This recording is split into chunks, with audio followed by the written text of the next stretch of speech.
কিন্তু সবচেয়ে বড় কথা হলো সাদ্দামকে তার স্ত্রী সন্তানের মৃত্যু সংবাদটা তার দেখার আগ পর্যন্ত, জেল গেটে তার দেখার আগ পর্যন্ত তাকে জানানো হয়নি। জেল কর্তৃপক্ষ এই দয়াটুকু তাকে করে নাই। সাদ্দামের পরিবার চেয়েছিল সাদ্দামকে প্যারোলে কিছুক্ষণের জন্য মুক্তি দেওয়া হোক, হাতকড়া পরেই না হয় সাদ্দাম আসুক নিজের ঘরের দুয়ারে, মৃত স্ত্রীর মুখটা আরেকটিবার দেখুক, প্রথমবার পুত্রের মরা মুখটাই দেখুক। এমন কি অভিযোগ আছে সাদ্দামের বিরুদ্ধে? সাদ্দাম জানাজায় যেতে পারবে না তার স্ত্রী সন্তানের, এবং এসপি আটকিয়ে দিয়েছে নিরাপত্তার অজুহাতে।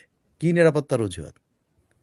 এই তারা ভয় পেয়েছিল যে সাদ্দামের স্ত্রী সন্তানের জানাজাতে হাজার হাজার মানুষ জড়ো হবে, সেটা হতে দিবে না। সাইফুল ভাই, স্বাগতম বিপুল টকের বাঁকাচুকা অনুষ্ঠানে। খুবই হৃদয় বিদারক দৃশ্য। নিশ্চয়ই আপনিও যখন দেখছেন, নিশ্চয়ই আপনাকে এটা খুবই ভাবিয়ে তুলেছে ঘটনাটা, আপনাকে নাড়া দিয়েছে নিশ্চয়ই, যে এমন বাংলাদেশ। আমি কতটুকু নাড়া খেয়েছি, সেবা নাড়া খেয়েছি বা এটা আমার ধারণা। আমি দুটো কি বলে কমেন্ট আপনার কাছে তুলে ধরতে চাই, যে দুটো কমেন্ট পড়লে আপনার গা শিউরে উঠবে। দেখেন, এই ঘটনাটার জন্য একজন একটা কমেন্ট করেছে তার সোশ্যাল মিডিয়া ইয়েতে। আমি তার নামটা প্রকাশ করছি না এই জন্য যে আমি মানে তিনি যেন কোনো আমি তার এটা ব্যবহার করার কারণে আমার তার জন্য কোনো ক্ষতি না হয়, এই জন্য আমি বলছি। এবার দেখেন তার কমেন্ট, আমি খুঁজে পেয়েছি জিনিসটা। তার কমেন্ট হলো, যশোর কারাগারে বন্দী ছাত্রলীগ নেতা সাদ্দামকে জেল কর্তৃপক্ষ জানতে দেয়নি তার স্ত্রী এবং শিশুর মৃত্যু সংবাদ। বলেন কোথায় আছি আমরা? আপনি তো ধরেন নাড়া দেওয়ার কথা বললেন, এদিকে না দেয়, এটা ধ্বংস, এটা আপনাকে আপনার বুকটা ভেঙে দিচ্ছে না? চুরমার করে দিচ্ছে। তার স্ত্রী এবং শিশুর মৃত্যু সংবাদটা কিন্তু জানতে দেওয়া হয়নি।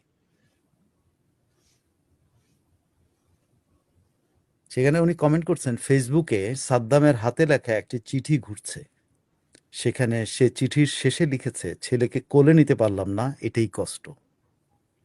সকলেই জেনেছে সাদ্দামকে যখন ছাত্রলীগ করার অপরাধে জেলে নেওয়া হয়, তার স্ত্রী ছিল সন্তান সম্ভবা।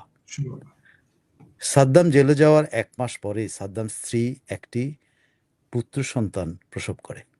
এরপর 11 মাস কেটে যায়। সাদ্দামের সন্তানের বয়স 10 মাস। সাদ্দাম জেলে থাকায় সন্তানের মুখ দেখতে পায়নি। এটা অবশ্য একটু বাড়তি। সন্তানের মুখ সে দেখতে পেয়েছিল, সন্তানের ছুঁতে পারে নাই। তারপর কমেন্টার কথা আমি, গত পরশু সাদ্দামের স্ত্রী ও শিশুকে ঘরে মৃত অবস্থায় পাওয়া যায়। স্ত্রীর গলায় দড়ি, খাটের উপরে দাঁড়ানো, বাম পায়ে রক কাটা, আর বাচ্চাটা মাটিতে নিথর শুয়ে আছে। অনেকেই বলছে আত্মহত্যা, অনেকেই বলছে হত্যা।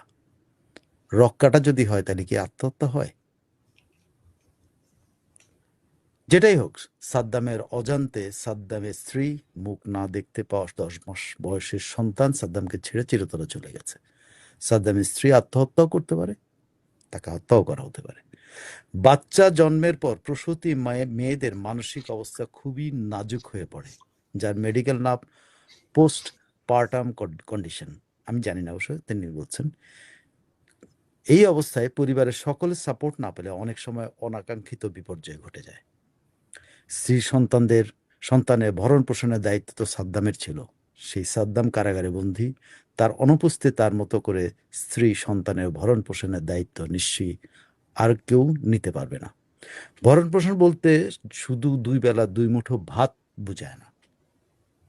স্বামী কারাগারে, কবে জামিন পাবে, আদৌ জামিন পাবে কিনা, এই অবস্থায় ছোট্ট শিশুটিকে কোলে নিয়ে স্বামীর ফেরার অপেক্ষা।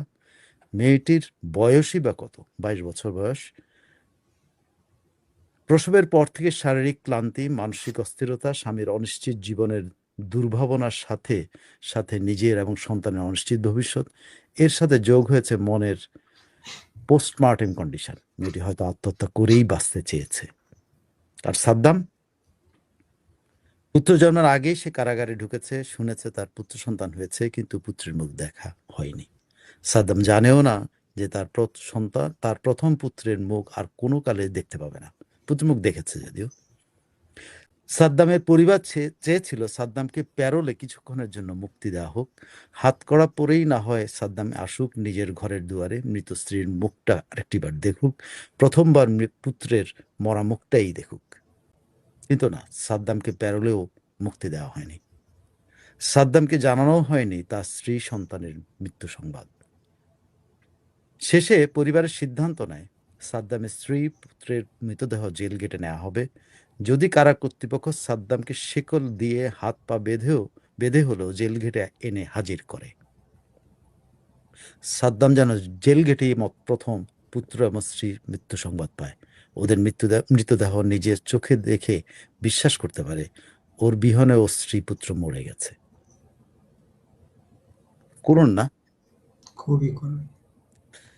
এই ঘটনাটা যারা সে ধরেন প্রথমত হলো এই পুরো ইয়েটার মধ্যে বা তথ্যগুলো যেভাবে আসছে, আমি কালকেও প্রশ্ন করছিলাম যে সে তাকে হত্যা করা হয়েছে কিনা, সেটা কিন্তু এখন প্রশ্ন এসছে যে তার পায়ের রক কাটা ছিল। সে যদি আত্মহত্যাই করবে, পায়ের রক কাটবে কেন, ঝুলবে কেন, তাই না? এবং তার ছবিটা যদি আপনি দেখেন, ছবিটা কিন্তু খাটের মধ্যে পা লাগানো। আমি আর ডিটেল অনেক অ্যাঙ্গেল থেকে এখন ছবিগুলো দেখেছি, দেখার পর আমার যেটা মনে হয়েছে, এখানে বলা যদি আত্মহত্যা করে তাহলে একটা রোগের কথা বলে, অবশ্যই এটা হতে পারে, তাকে প্ররোচিত করা হয়েছে হতে পারে, পরিবার তাকে নেগলেক্ট করেছে তার বলা হতে পারে, অনেক কিছু হতে পারে। কিন্তু সবচেয়ে বড় কথা হলো সাদ্দামকে তার স্ত্রী সন্তানের মৃত্যু সংবাদটা তার দেখার আগ পর্যন্ত, জেল গেটে তার দেখার আগ পর্যন্ত তাকে জানানো হয়নি। জেল কর্তৃপক্ষ এই দয়াটুকু তাকে করে নাই। ওই এলাকার যে এসপি, তার বিরুদ্ধে অভিযোগ উঠেছে যে সাদ্দামকে সে অ্যারেস্ট করার পরে, সাদ্দাম জামিন পাওয়ার পরে সে আরেকটা মামলা দেখি তাকে আটকে দেয়, তারপর আবার জামিন পেল, আবারও মামলা দিয়ে আটকে দেয়। কি ছিল সাদ্দামের বিরুদ্ধে? একটা এসপি তো তার চেয়ে ডাবল বয়সীর হওয়ার কথা। সাদ্দামের বিরুদ্ধে তার অভিযোগটা কি ছিল যে সাদ্দামকে তার এইভাবে আটকাতে হবে? এমন কি অভিযোগ আছে সাদ্দামের বিরুদ্ধে, সাদ্দাম জানাজায় যেতে পারবে না তার স্ত্রী সন্তানের, এবং এসপি আটকিয়ে দিয়েছে নিরাপত্তার অজুহাতে। কি নিরাপত্তার অজুহাত? এই তারা ভয় পেয়েছিল যে সাদ্দামের স্ত্রী সন্তানের জানাজাতে হাজার হাজার মানুষ জড়ো হবে, সেটা হতে দিবে না। এটাই তো। এই জন্যই সাদ্দামের যে জাজ এর কাছে তার মানে আইনজীবীরা গেছে একটা প্যারোলের জন্য, সে জাজ কিরকম নিষ্ঠুর হতে পারে, কিরকম মানে এটা কি এর কোনো হৃদয় আছে? মানুষ কিনা সেটাই তো সে একবার কল্পনা করে দিচ্ছে একটা বাচ্চা শিশু, মাত্র 10 বছর বয়স, তার লাশ পড়ে আছে। এই এই এই এই বিচারপতির বা এই বিচারকের কি মানুষ নাকি জন্তু? তার বাচ্চা নাই? হয়তো নাই। তার কি আত্মীয় স্বজনের বাচ্চা নাই? তার কি বোনের বাচ্চা নাই? তার কি ভাইয়ের বাচ্চা নাই? তার মামাতো ভাইয়ের বাচ্চা নাই? তার চাচাতো ভাইয়ের বাচ্চা নাই? তার খালাতো ভাইয়ের বাচ্চা নাই? তার খালাতো বোনের বাচ্চা নাই? কারো বাচ্চা সে দেখে নাই? এ কি মানুষ হিসেবে বড় হয়েছে মায়ের কোলে? তার মা কি তাকে পশু হিসেবে তৈরি করেছে? এই বিচারক একটা পশু। এই যে এসপি এই কাজটা করেছে, সেও একটা পশু। খুবই হৃদয় বিদারক দৃশ্য এবং ঘটনা, একেবারেই পুরো মানুষ যারা তাদেরকে আসলে নাড়িয়ে দিয়েছে আর কি পুরো ঘটনাটা একেবারেই। এবং সাদ্দাম জেল গেটে, আপনি বলছিলেন জেল গেটে সে আবার অ্যারেস্ট হয়েছিল, খুবই দুঃখজনক। তার বেরোতেই দেয় না, বারবার আটকে দিয়েছে একজন এসপির কি